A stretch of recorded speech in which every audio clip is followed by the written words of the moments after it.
My name is Peter Young. I'm on the board of Societe de Chimie Industrielle, and I'm part of the committee that helped organize this Societe career fair and forum. I want to welcome all of you who are attending. We have many people in the companies, but also many students, and we're very pleased to have you here. Before we start this panel, I want to give a couple of just technical comments. One is you will be able to ask questions, and the way you ask questions of the panelists is you can just use the chat box, and we'll all be able to see the questions, and I'll choose the ones to pose to the panel. This panel, we probably will go for about 45-50 minutes, and leave time at the end for questions. I'll end, depending upon the time that I'll leave for Q&A, depending on how many questions are in the queue. The other is that at the end of this panel, all of you who are in the audience are going to find yourself in the electronic ballroom. And what you'll see, it'll be similar to like if you were looking down from the balcony onto all the tables in a ballroom, and you'll see all the different tables of the different companies. And what you should do is just choose the seat that you want. Once you choose a seat, click on a seat, suddenly it'll look like a Zoom session or a WebEx session where you'll see all the people at the table. Feel free to stay as long or as little as you want at each table. When you want to leave a table, you just click on the X at the top and you leave table, and then you'll find yourself looking over at all the tables again, and you can choose another table to sit at. I hope all of you had the opportunity to look at some of the materials that the companies provided that were on our websites, and materials and videos, and those will continue to be available after this session. The last thing I want to say is that there's been a lot of work done by a number of people at Societe, and I want to thank a number of people who have worked very hard on this.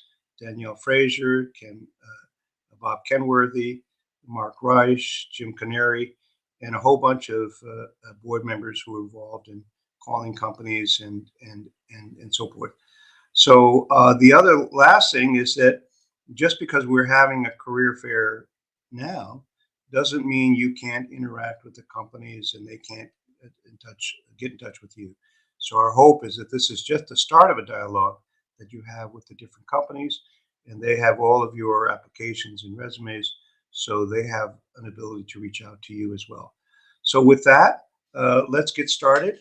To begin, what I'd like to do is have each of our panelists just introduce themselves, the company they're with, and what they do, and briefly tell how you got there. So let's start let's start with Katelyn first, and we'll just arbitrarily go around the table. Hi, everyone. My name is Katelyn Roberts. I have a chemical engineering degree from Georgia Tech.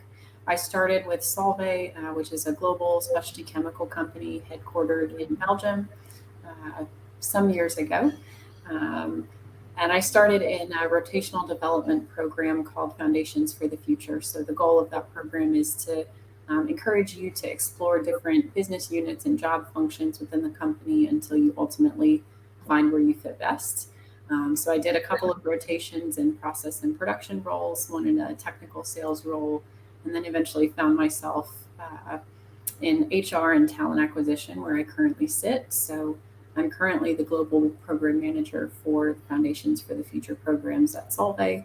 That includes the Industrielle program, which has about 35 to 40 active engineers, and our marketing and sales program, which has just under 10 fellows in Europe. So glad to meet all of you today. Well, Katelyn, does that mean you have inactive engineers as well? I have, it's a good question. It's a good distinction. I have many FFFs who have taken their mainstream assignments out of the program. So I would say there's just over 130 that have come through the program since its inception. So there's quite a nice network of former engineers and marketing and sales fellows as well. And of course, Katelyn, you went to a school where they always have a great football team, right? I don't trouble myself with stress anymore. Exactly, you know.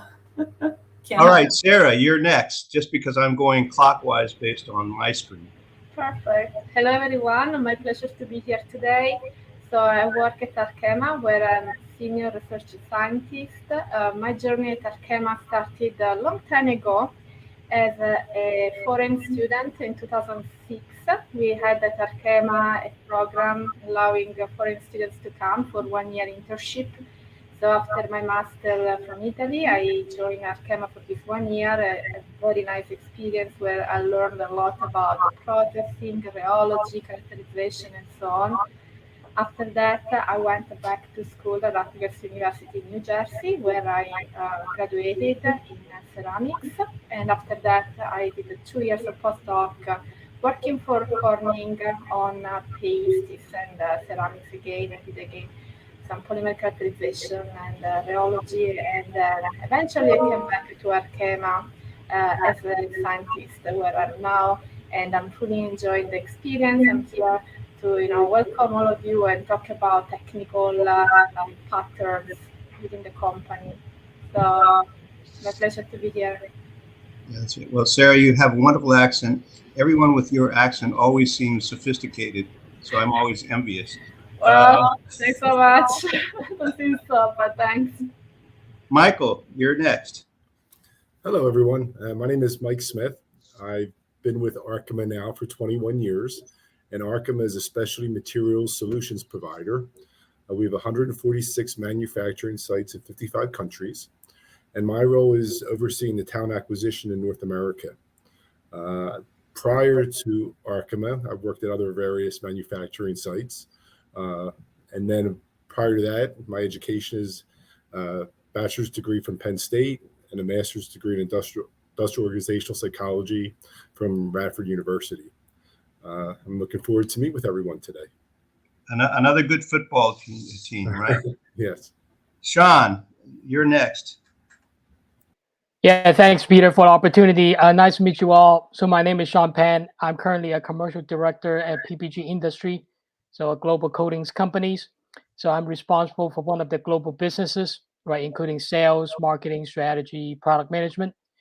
I was started as a chemical engineer. I got my bachelor in chemical engineering from Cornell University, and then went on to get my PhD in chemical engineering from Princeton. And then I started my career in a rotational program like Katelyn does with BASF, starting R&D, and then moved to commercial, and then sales, and then product management, marketing. Got my MBA along the way.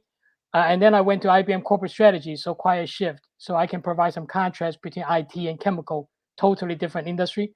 And then I've been with PPG since 2018. Yeah. Well, Shaun went to Cornell, and since I went to Yale and we played in the same football league, I will absolutely assure you that their football team was terrible, right? It's always terrible. I agree with you. Yeah, as is I don't disagree with you. I think if we're talking about ice hockey, that might be a different story. So. That's right. So let's start. And the first question is a little bit of a difficult question, just because there's so much actual diversity. And I'd like anyone can comment. There's no rule about who can say anything, but maybe talk about some of the different types of career opportunities in chemical engineering, right? Because it's fairly diverse, and we could go on for 2 hours, but maybe just pick a couple that you think might be of interest to the attendees. Anyone can answer this question. So I guess I'll start off. We have a variety of opportunities at Arkema and throughout the industry, especially for process engineers or chemical engineers who like to work on optimizing processes at plants. Then there's can also lead to technical sales roles. A lot of people may not want to stay in manufacturing, may want to grow on the business side. So that typically starts off with a sales role or some type of management role. Then besides that, there's also higher level R&D positions, especially for your PhD level scientists as well. So there's a variety of opportunities, and there's also, of course, besides engineering, for chemists as well. I noticed there's some resumes with chemists that have submitted their resumes also, and so there's, I would say, it's a variety of career paths, and you'd be surprised, probably about 20% of the people I talk to who are technical don't want to stay in the technical side, would like to grow on the business side eventually. Yeah, so some people actually go into things like, finance or whatever it is, their strategy, but not necessarily requiring an engineering or a technical degree, right? Yeah. Anyone else want to comment about careers in chemical engineering? Yeah, I can comment as well. Like Michael said, I mean, there's a massive number of job functions that you can perform. I think the basis is having that problem-solving aptitude. And what I see more and more is, a lot of people are also interested in digital functionalities. I mean, that's what enables us to do our day-to-day jobs. And so I've seen a lot more process or production engineering roles that also have a focus on digital. How do we streamline processes and integrate technologies that most of you probably understand quite well, but maybe a bit foreign to folks who have been at plant sites for 20, 30, 40 years. The other thing I'll mention is consulting is always an option. And even I know, like at Solvay, we have something of an internal consulting group, both for our marketing and sales functions and for our industrial functions. So you basically get to see how different sites are operating, right? Because they may all have different business models depending on what it is they produce. So you can kind of lend that expertise. Here's how you use such and such analysis or digital tools to streamline your process. The other is, finance, HR, and talent acquisition. I don't think there's really a limitation. I think you just have to be strategic about how you plan where you go. Well, since I run an investment bank that serves chemicals and life sciences, we think finance is better than anything else, right? Isn't that true, right? The world revolves around finance. Any other comments before we go to the next question? Yeah, I'll just add to what Katelyn said. I think the emerging area is really smart manufacturing, how to use data analytics to drive process efficiency improvements. I think that in that area, chemical engineer have a unique value proposition, right? Because we are very quantitative, and then we can manage data. We look at data, we know processes. So there's a big area where chemical engineer can play a role. And the second area is consulting, right? So I know I'm just looking at some of my classmates where they end up. Some of them end up in like the strategic consulting, and some of them actually end up in engineering consulting too, for the chemical industry or manufacturing industry. And obviously, some of my classmates actually, Peter, they went straight into investment banking too. And never to be seen again, right? You're right. Always in the office. Yeah. Yeah, actually, consulting is a good area. I started my career at Bain & Company, and all my clients were chemical companies. And it is a very exciting area because it's a nice intersection of real technical aspect with strategy and markets. The next one is one of my favorite questions, and that is, what are the myths versus the realities about the industry and working the industry? Pretty much every industry has stereotypes and myths. Fortunately, there are no TV shows about the chemical engineering, right? But the ones on law or doctors, so forth, they have very, very distorted. They produce very distorted views of the industry, and a lot of times people go in for the wrong reasons. Certainly, right now with all the forensic NCIS and everything else, seems like everyone thinks it's sexy to be in forensic science when in fact it just isn't, right? So, what are the kinds of myths and realities that you see about careers, right? What are the things that maybe are exciting that people don't realize because it's not commonly known? But also, what are the aspects that are less exciting, but are because of a myth that that it's important for people to know, because at the end of the day, you want people to choose the right career, right, for the right reasons. So anyone want to take a stab at myths versus realities? Well, Peter, can I share a comment that I have? This one is more from my perspective, being from the technical part of the work. Oftentimes, when we go to recruit to universities, I hear the comment that maybe in the industry we don't do enough fundamental research, that we may not be very impactful in the newest or novelest kind of science out there. I found the opposite. By working at Arkema, we were given time and the resources to really invest in fundamental research as well. And I find very stimulating the fact that we actually need to make the material, so make that a real investment. And with all the new trend about sustainability and new energy, all these topics are very well seen by our company, and they're investing a very good amount of effort to address those very real needs.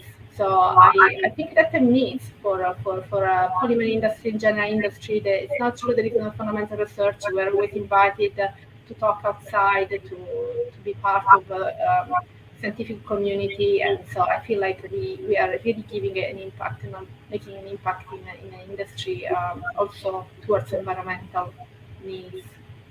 So something else that we're discussing with Mike was about safety too, right? Oftentimes people think that plastic industry they are not safe. We do in fact have a very strong safety program. So I want to announce that too. It's a very important part of our culture over here. Anyone else want to comment about myths versus realities? Yeah, I think, Sara, you made a really good point that we don't see the R&I quite as much. We don't hear it talked about as often. But I agree that any company that wants to stay relevant always has to be innovating. The other things that I think are myths about working in the chemical industry or as a chemical engineer, it is that I've gotten the comment before, oh well, you don't seem like an engineer because you like to talk with people, and I hope more and more that myth is being dispelled, right? That if you really want to be successful in your career as an engineer or as an anything, honing those communication skills is going to be very important. And I think what we just said about engineers appearing at every level of the organization kind of dispels that myth that you're probably not a good communicator and you just like to sit behind your computer and do calculations. The other thing is, and maybe this is an unpopular opinion and others can feel free to challenge me on it, but I think that there's this myth that you're going to make tons and tons of money straight out of the gate. I think it depends very much on how you strategically position yourself in your career as to how much you make. And you have to decide for yourself, what is it that I'm interested in doing? Am I interested in making as much money as possible, as quickly as possible? You can do that. Or do I really want to find intellectually stimulating work? And so, I'm not in a rush to go from senior process engineer to people manager to plant manager to all those things. I'm very happy in what I'm doing, right? So you have to kind of weigh those costs and benefits for yourselves, and also be willing to change positions because from an HR and talent perspective, that's often where you see the most financial growth is when you move from one role to another. So those are good points. Michael, Shaun, any comments about myths versus realities? Yeah, I'll add one kind of relate to what Sara said. Relate to Ika commented before that. Oh, chemical. Oh, either dirty or causing pollutions, or sometimes people would go as far as saying climate problems. But I think a lot of people don't realize how critical chemical industry is to our daily lives. I mean, all the plastics we use, and I mean, even the food we eat, right, has ingredients, has chemical in it. But one thing I want to I want to stress is chemical industry plays a critical role in ESG and sustainability in particular, right, in tackling climate issues. because there are a lot of CO2 coming out of chemical industry. So if we want to address that problem, the chemical industry will be the one.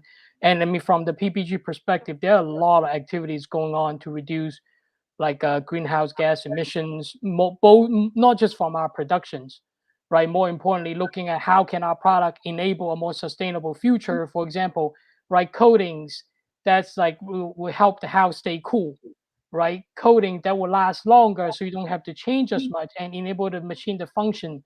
Lighter weight coatings. There are a lot of activities going on within the R&D side of PPG to on the sustainability front. So I think that's important to stress. Yeah. Michael, any comments? Yeah, I just wanted to go off of what Shaun was saying as well. So the sustainability piece is a big part of the chemical industry right now. And that green chemistry, making products that can last longer, so don't replace them as much, or using recyclable materials that are actually do not require the use of natural resources, like using products with soybean oil and polymers. So there's a big focus on sustainability, and the chemical industry, I feel, is really driving that. So, yeah, no, that's right. Yeah, and I'll comment, which is, I have to say, we're working with a lot of companies who are doing some fantastic things in terms of creating, chemicals out of biomass that are very safe and so forth. The other, though, is I would support what Shaun said, which is, unfortunately, chemicals are seen as kind of a, non-sexy, industry. And we serve chemicals and life sciences at Younger Partners. And I think the life sciences gets too much credit for being sexy. And chemicals is, people look down and say, well, it's not sexy. But it really is some of the most important innovations that are going on today on everything, electronic vehicles, you name it. A huge part is chemicals. And I remember a number of years ago, Gordon Moore, who was the father of semiconductors and so forth, he was getting an award. And he got up and he said, look, I know all of you, want to talk about how we figured out how to do, chips and everything else. But the reality is the core of all these innovations in semiconductors is all based on chemistry. And he went on for 30 minutes and he explained why. So I want one thing you want to come away with is, is that the chemical industry in so many ways is actually a pretty exciting and pretty sexy industry, right? So, Peter, sorry if I jump in one more time, but I'm very passionate about it. And I don't think it's only about materials, but it's also about processing. Like I work in the area of processing, and we see like there are so many more demanding and advanced processing which are more sustainable.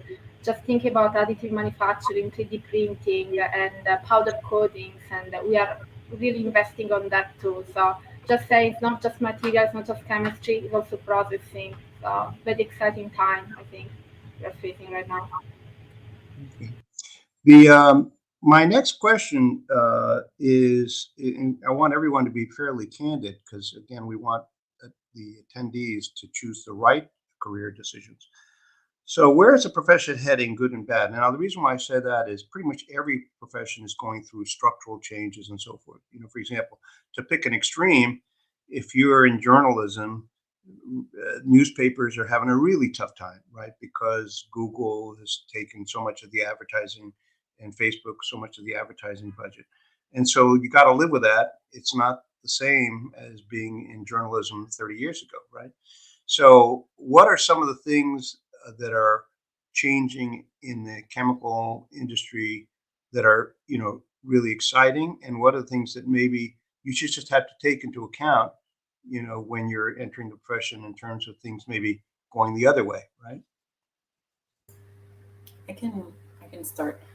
So this was actually where I had some of my notes on sustainability for this question, but I think companies are asking themselves questions. I know Solvay has said we've been around 150 years. How do we ensure that we're around for another 150 years, right? And so I think that in doing that, sometimes you have to make unpopular decisions about, okay, does this portion of the business actually help us achieve that sustainability goal, or is it running counter to what we say our values are as a company? So I think that you'll see, which is a good thing, more and more accountability, being, companies being held more accountable for the decisions that they make, and having to be, very socially responsible in the places where they operate, whether it's in the communities or in doing right by their employees. Another thing that I see is, like we've mentioned, engineers can occupy just about any level of the organization.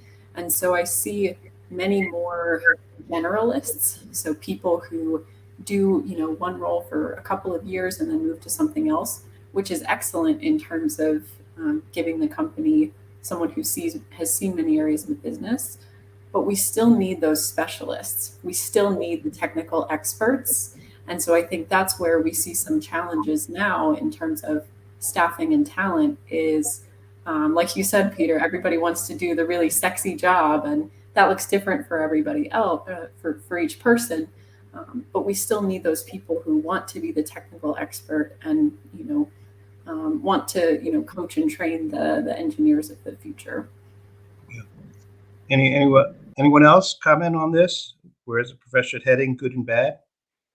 Yeah, I'll comment it from the business perspective, right? I think, Peter, as you mentioned, picking the right sector within chemical industry is really important.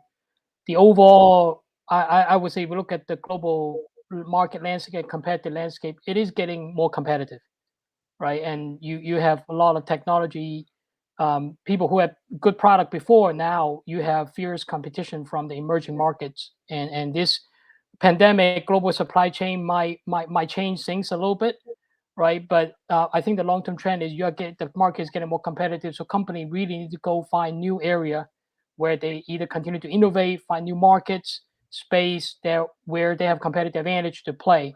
So the whole industry is there's either constant changes going on. Some sectors would become commoditized, some new sector emerging.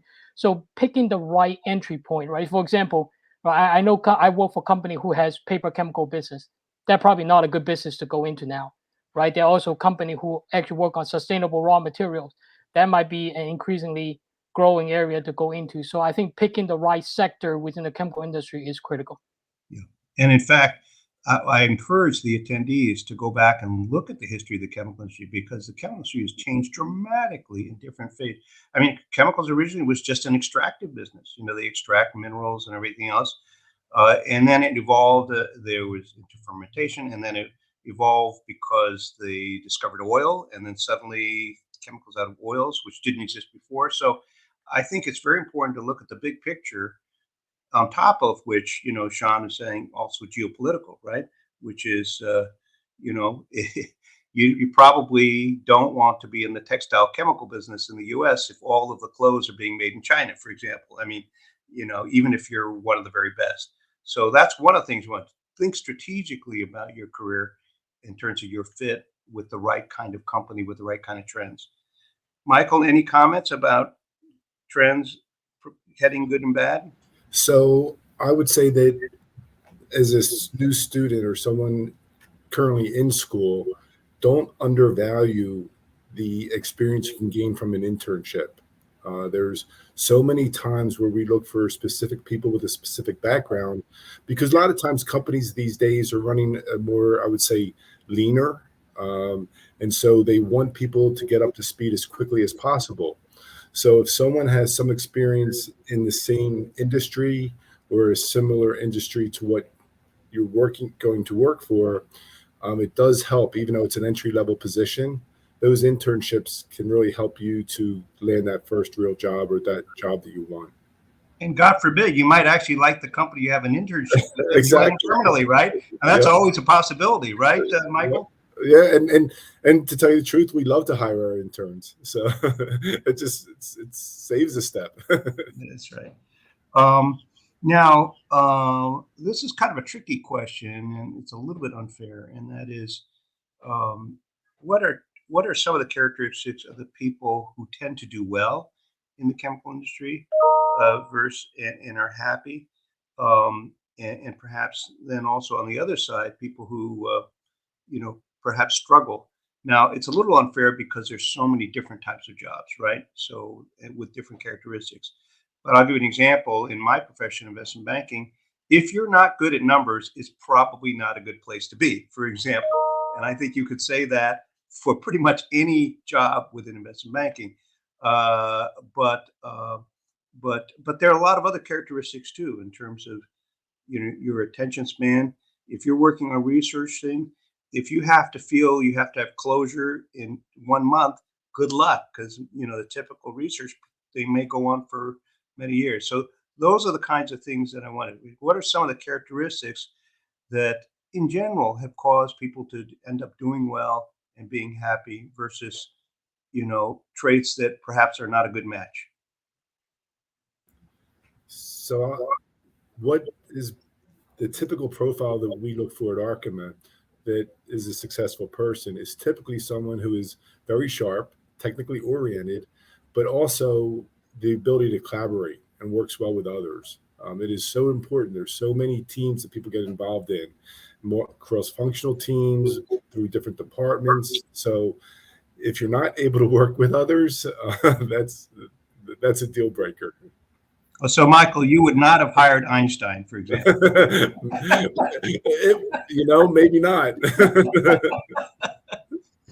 I totally agree with Michael that you have to be flexible, right, in adjusting your working style to learn how to work with others. So kind of having that ability to read other people. I think sometimes people get tripped up with I'm smart and I can find the answer and I can do it, and then they spend 3 days trying to answer a question themselves when they could have very easily walked to the office next to them and found someone who could help them. The flip side is also true, that you have the people who aren't used to, and I've seen it, so I know that it happens. I'll just ask so and so, and so I think there's a boundary between being curious and a willingness to work with others. I think another thing that I've seen makes people successful, especially when working in a plant environment, is seeing things as a challenge instead of a crisis, because there will always be the person who turns everything into, this is crisis mode, this is hyper stressful. And if you can be the person who exudes that level of calm in stressful situations, I think you'll do very well. Sara, any comments? Yes, a lot of comments I can think about. First of all, as a technical person, from R&D perspective, I think the people that are really happy in the job is the one that really like to do the research. And many times we see maybe people starting, to land the first job with a vague idea if they would like to do R&D or other things, or people that don't like maybe to work too much in the labs. So I think it's important really to identify what we like to do. That takes time, but eventually the passion for research is what is going to drive. And within the company, there are so many ways anyhow to shift that career path, not only vertically but also horizontally, and switch from different roles, right? So, during our career, we can always change paths, but I think it's important to identify where the passions are, and that will make then everything more enjoyable. But also another thing, what I found at Arkema that is it's better to be somehow to own our own leadership, to own our own career. So I think that the proactive attitude is usually more rewarding, and it brings us farther. So that's what I saw so far. Mm-hmm. Shaun, any comments? Yeah, I'll add a couple of things. Since I've been in the tech industry, I did a stint, and then now in chemical. So supposedly tech, people think about tech as being sexy, right? But I decided to come back to chemical. I'll share some of my perspective on that. First of all, if you like highly digital environment, right, where everything is on cloud or the newest technologies, that might be a little bit different, right? Versus tech versus chemical industry. Chemical industry, in terms of level of digitalization is on the lower end versus a few other industry, right? That's one thing. And second, you got to like actual things that you produce, right? That's one thing. I went back to the chemical. I mean, blockchain AI is great, but I want something tangible. I can see and touch and feel, right? Chemical is the place to be. And the other thing is also, if you are into startup environment where you want to be entrepreneur, there are chemical industry. You would have options, but you may not have as many as if you were in other industry. Tech being a prime example where you have just so many new companies coming up. A last point I'm going to make is you really need to be patient in the chemical industry, because there are in many times you work in a team, people with decades of experience, right? Probably that their professional experience is more than your age. So helping convincing them to change, it's going to take time. You got to have the patience, got to have the interpersonal skills to drive change, and especially when you're doing strategy shift or new technology adoption, operational optimizations. So those are the perspective I have. By the way, this was not on the list of questions that I sent to all you, but it's a valid question, which is, with all the pandemic and all the shifting of what constitutes work and where you're supposed to work, whatever, it's changing the careers and the work experience in pretty much every industry. Can the four of you comment on what you see as maybe changes that are not just temporary, right? That might happen. Certainly, for example, investment banking, we're not going to go back to where everyone goes to the office and works together. It's going to be some, combination, and for totally valid reasons, unrelated to the, to the pandemic. Any comment on how this works? Obviously, if you're a plant manager, you probably can't run the plant from home. That's probably a fair statement, but it's well beyond that, right? So I would say that the pandemic has caused us to evaluate how people can work at home better. And, with the use of Microsoft Teams and meeting virtually, it's really worked out well. The other hand, companies also have to realize that if they want everyone to go back to work, they may lose quite a large population of their workforce who was used to working at home for 2 years. So more and more companies I could see being more of a hybrid work environment, because you do have that in office collaboration that people like to see, but I could see it definitely staying as a hybrid versus back in the office 5 days a week. I could see moving to working from home 2 to 3 days a week, except for those manufacturing type roles where you may have to be on the floor to be able to do your job. Yeah, that's right. Anyone else want to comment? Other than the fact that as a result of all this, you've been able to see everyone's homes as a result of the Zoom sessions, and admire the artwork and occasionally see their family pet, right?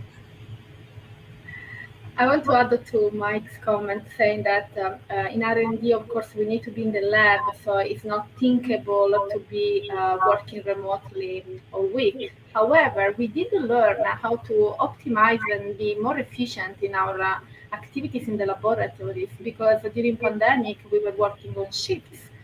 So, we were not able to come every day, and we really kind of reinvented the way we do our activities. And I actually am sticking with those schedules even today, where I can come more often in the labs, but I found a way to be more efficient and, to kind of do all the lab work in a couple of days, and then all the writing and the reporting and the office work, optimize that in another couple of days. So I think that those were very big challenges, but eventually they were somehow bringing some good new attitudes, some good new approaches to even technical jobs.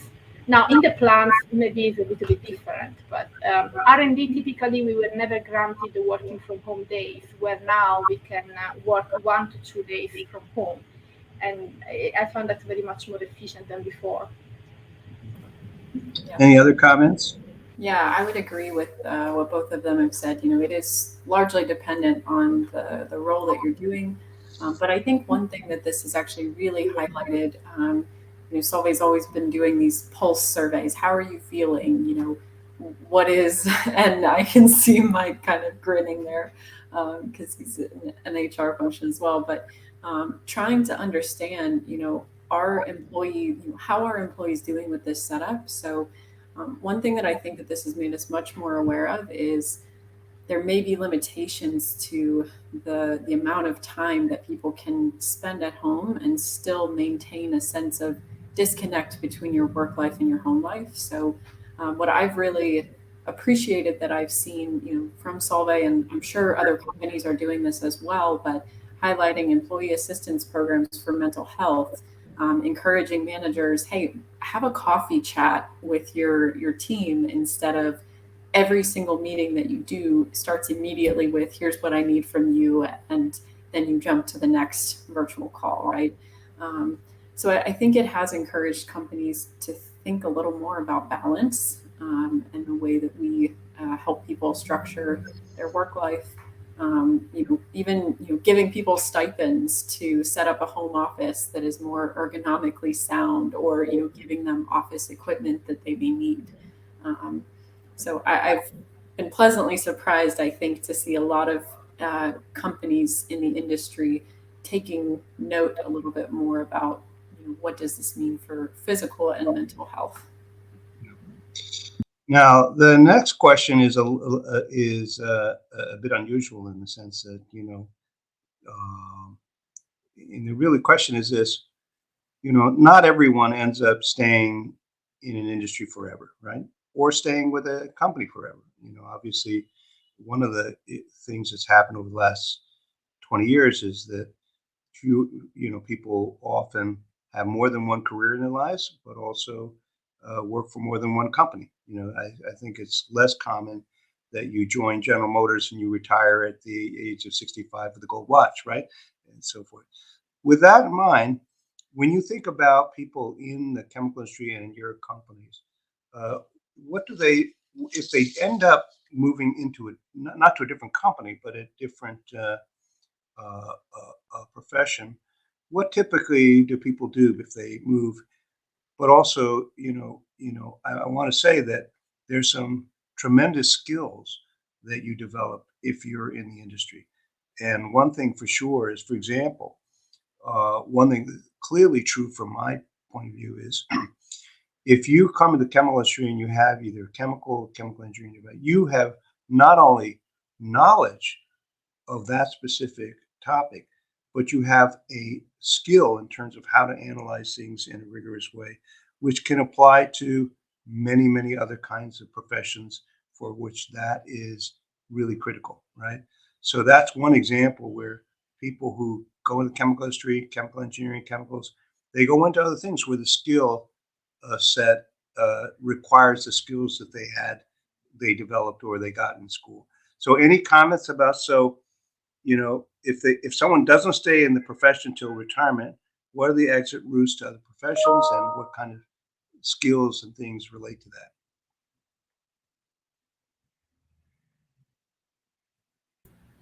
Yeah, go ahead, Michael.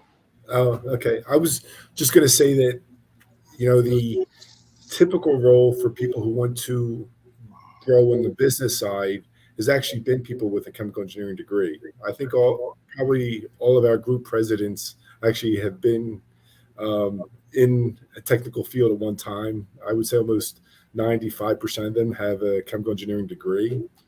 So I see it, people moving to the business side quite often. But also from the lab perspective, I also see people moving from who, maybe don't feel like working in the labs anymore, tend to go into more the regulatory and going into that space as well, growing their careers that way. So I would say there's definitely, with the technical background, you can grow pretty much anywhere you would want to within Arkema. We allow people to drive their careers, and we give people chances even if they don't have that background. We're very open to that as a company. So you're saying there are different kinds of careers within the company and within the profession, that if you say I'm no longer interested in working in the R&D lab, there are other careers where you don't necessarily have to leave the industry or the company. I guess that's what you're saying, right? Yep.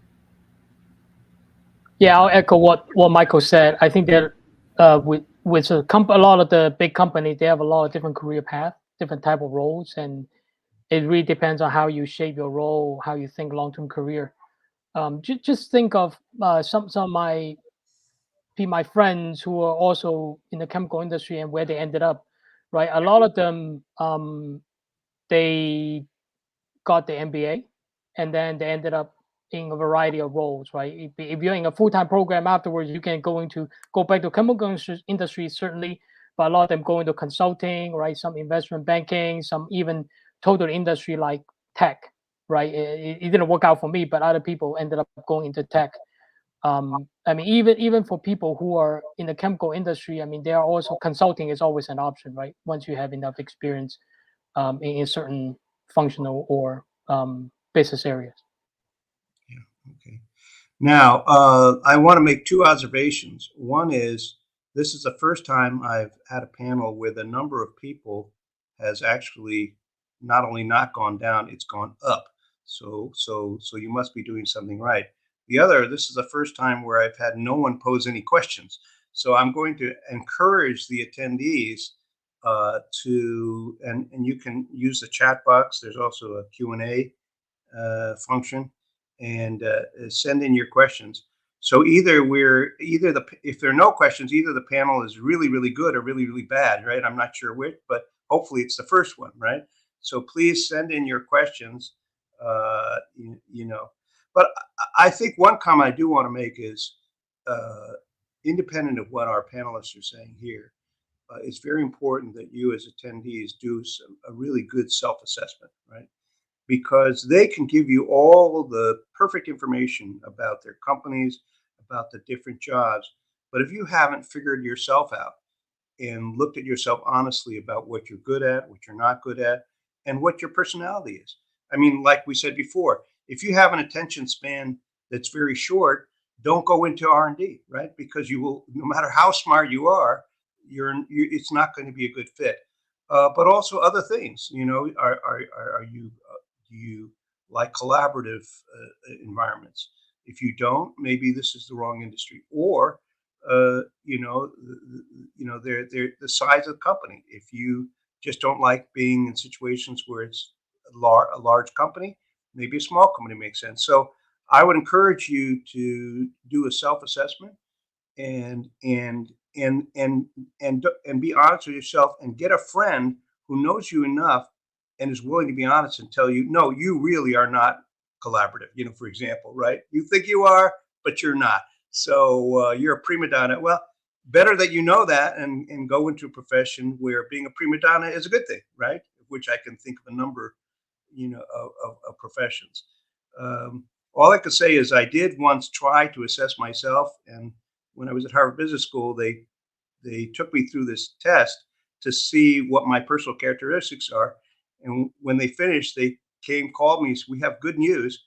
You are 99% correlated with two professions." I said, "That's fantastic.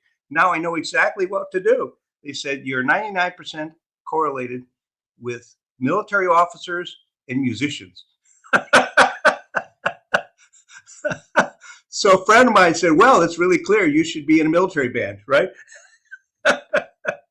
So that's very, very important, right? Because Katelyn, Sara, Michael, and Shaun, I mean, they can give you lots of information about their companies, about the industries, but you have to look at yourself and understand what the match is, right?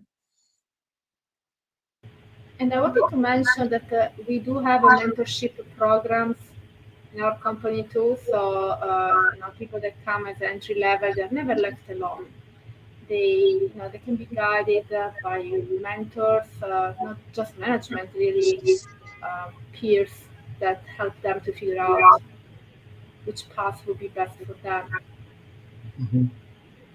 Well, we have one question. All right, that's good. Let's see. Here we go. All right. Alec Warham, who is a chemical and biomolecular engineer, what would you say were the most important skill for each of your different industries? I think it depends really strongly on what type of industry you go into, right? So if you are in, polymers, then it's probably a good idea to know your chemistry. If you want to go into food and beverage manufacture, that may require a different technical skill set. But I think the basic skill set that you need to have in any industry is just that curiosity and a desire to solve problems and to see them as opportunities as opposed to feeling a sense of frustration. Anyone else want to comment?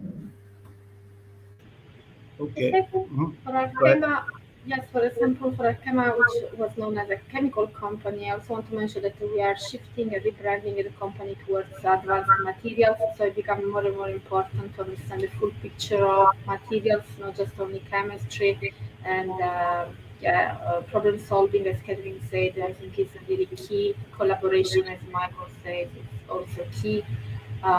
So there are many different factors. It depends on where you want to work in. If it's product development versus tech service or processing engineering, all of those technical, even within the technical umbrella, there are so many different roles. They all need a different set skills. So skill sets are important. So. The next question is from Elizabeth Wilkinson. She's a master's student at Johns Hopkins. So, did any of you think of going into academia? And for someone passionate about collaboration and original research, when is industry the right versus the wrong place? Interesting question, right? Well, let's just say my dad wanted me to go into academia, and I give it a try. I was doing my PhD. I tried hard, but ended up liking industry because it's a personal preference, right? You want to do applied research. You want to turn your knowledge into some tangible products. I think that's where industry is, and industry allow you to different opportunities to grow, as other panelists has talked about. I think academia, you tend to pick a few areas, and you go really deep, talking about fundamentals, basis, and then you go be like almost you want to be the world expert in those specific areas. So it's a very different mindset and personalities would require, and attention span, to Peter's point. Here's another. Oh, go ahead. Nothing. I just wanted to relate it to what Shaun was saying. By personal experience, I've been 2 years postdoc, but even better, my husband has been 20 years in academia, and I can see in parallel the difference between applied research with truly fundamental research. And I do like the fact that we are here to study, understand, and apply, and make actually life better if possible. So that's my self-motivation there. So if you have that self-motivation, I would go into industry. If you're really very curious about science and want to be the world expert, then maybe stay in university. Okay. Here's a question. It's not really a general career question. It's but specifically about the policies of your companies, and this is a question from an engineering student. Said, I guess it's a little different for international companies opposed those primarily based in the U.S., but are companies willing to sponsor visa or practical training applications for entry-level employees? If you can comment generally at your companies, but also what you perceive generally in the industry. So for us at Arkema, we typically do not pursue work authorizations for bachelor level students. Now, for a PhD, especially an expert in their field, it's a little bit easier to get long-term visas. You can get an expert visa, which is you don't have to go against the cap. So there's different, I say, categories, and if you're an outstanding researcher, it's much easier to get a visa for someone like that. And that's more PhD level. Okay. Here's one from Jessica Bowen, a senior at the University of Washington. How can you identify companies and positions that have a good work-life balance for longer-term employment without having previous experience in that company? Challenging question, right? And challenging to get that information accurately. I would look at Glassdoor, reviews from Glassdoor if I was looking at different employers. But I would also look at the company's websites. Some companies have more of a focus on work-life balance, and they like to tout that because they actually use it as a recruitment aspect, but also as retention as well. So I would check out companies' websites, but also read the reviews on Glassdoor. I would suggest as well, and I know this because I've researched Solvay on Glassdoor, and some of the details aren't necessarily up to date sometimes. Like I think it still references our CEO as someone who was CEO, 4 years ago. So I definitely agree, Michael, that depending on when people have submitted their feedback, that can be a valuable resource. But another thing that I think you're always within your right to ask is, during the interview process, can I speak with someone who's in a peer role to what I'm interviewing for? Because I'm interested to hear about their experience. I know when we do our recruitment at the FFF program, from cradle to grave, the moment you talk to someone at a recruiting event through the hiring process, you're speaking with people who have been through that same program. And so I think it's really important as a candidate, and hopefully companies see it as a good curiosity that you're asking about what is your culture actually like. And I think, getting if you can ask a good number of people and you hear a consistent story, then you can be pretty certain that the balance is there. Now, here's a question directly for Shaun. I have a question for Mr. Pan. During the session, he mentioned the chemical industry is not advanced with regard to digital pipelines as compared to IT. Is the industry more open to this change and want professionals who want to work at the intersection? Absolutely. So chemical industry is realizing that there's a lot of potential with digital technology. And I know I would speak on about PPG specifically, that we have hired recent years, we hire our chief digital officer, right? Established using digital tools, be it smart manufacturing or digital colors, right? How do you design colors without actually having to produce them, and then to see how it looks? So digital technology has tremendous potential. I think that is one area. If you're interested in digital technology, there is one area that they're going to, because chemical industry is behind the curve, but doesn't mean that transition will be easy or fast, right? Because with anything, when you have a lot of manufacturing site that's based on analog or writing down numbers on a piece of paper, going to digital, it's a long journey, but absolutely it's a tremendous opportunity. Okay. Now we're going to run out of time. And of course, these are all engineering and chemical students. So when I said time for questions, then a flood of questions came. They were just waiting for me to say, I want the questions, right? So we're not going to be able to answer all of them. There are a few more, but I would encourage, if you have some, you're going to be seeing some of these folks in the electronic ballroom, you might ask them. But I want to end by the following. In that famous movie, The Graduate, right? The older gentleman turned to,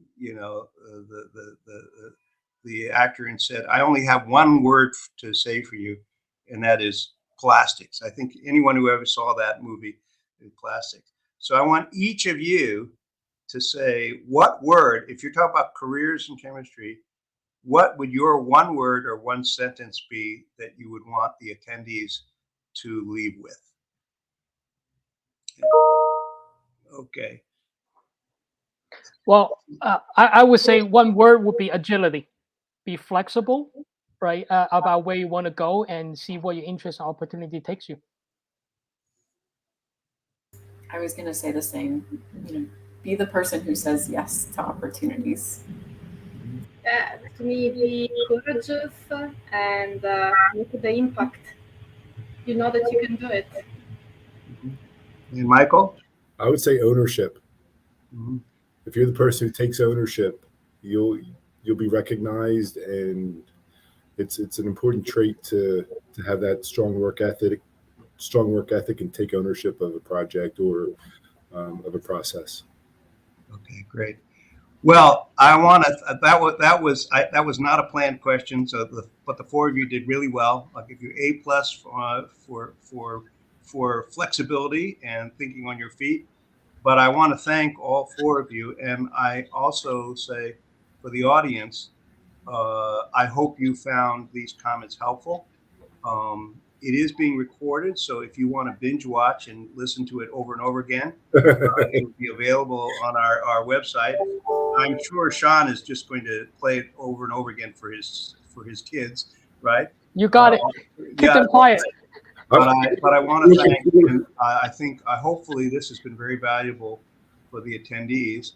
And now for the exciting part, I'm going to move everyone into the electronic ballroom, and all of you in the audience, go from table to table, speak with people. It'll be a lot of fun, and you'll learn a lot. So thank you very much again, Katelyn, Sara, Michael, and Shaun. Thank you for your time. Thank you. Thank you. Thanks a lot.